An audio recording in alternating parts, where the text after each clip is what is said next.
సియోను మార్గమందు నీ దివ్య సేవలోనే నడిపించే నా ప్రభు.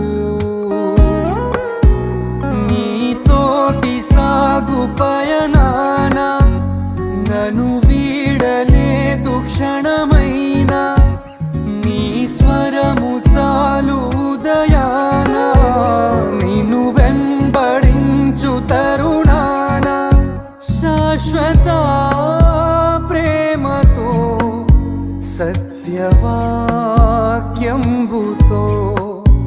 నిత్యము తోడుగా నిలిచే నా యేసయ్యా. ఎవరు చూపించలేని ఇలాలో నన్ను